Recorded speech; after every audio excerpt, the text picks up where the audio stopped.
We got the Edmonton Oilers representing the West, the Florida Panthers representing the East.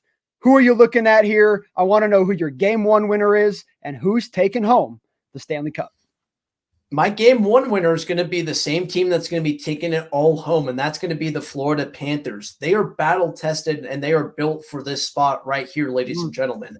The Oilers, yeah, I have to give them their credit. Their defense really did stand on its head in the previous series there against the Stars. But at the end of the day, the Stars fell apart offensively. I can't give too much credit to a goaltender, to a defense, when the opposing team only got 10 shots on goal in your game 7 game. Like, I just don't understand why there's so many people that are already calling Stuart Skinner a fantastic goalie, a playoff goalie. Like, this dude has already been sat previously, and they've gone with the backup option there in Picard. Bobrovsky here for the Panthers is one of the better goalies that you're going to find. Arguably the best playoff goalie coming out of the East, the most consistent goalie that you're going to find, paired with a fantastic defense, a great goalie.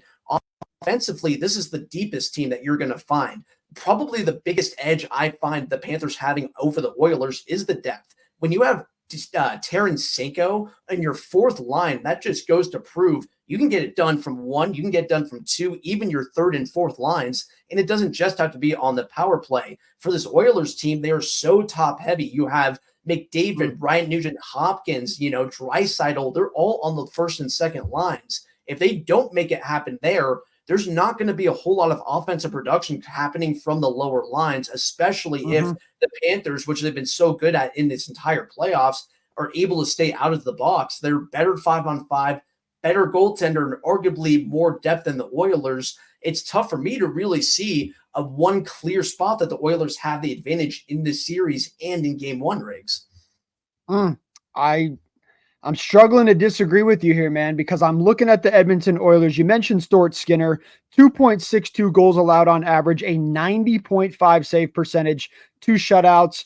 Look, man, he looked phenomenal against the Dallas Stars, and I want to give him credit because they shut down a offense for Dallas that I believe was a very good offense. But at the same time, you and I talked about it. They had like 11 shots with 18 minutes left in the game. Like, that wasn't what the Florida Panthers are going to do. Florida is going to fire the puck nonstop. It's never going to stop against Stuart Skinner. That's how I think you get by him here. As good as the defense has been for the Oilers, it has a lot of gaps. They sometimes aren't the most disciplined hockey team in the world. On the other side, Sergei Bobrovsky, 2.37 goals allowed on average, a 91.5 save percentage, and 6 shutouts right now.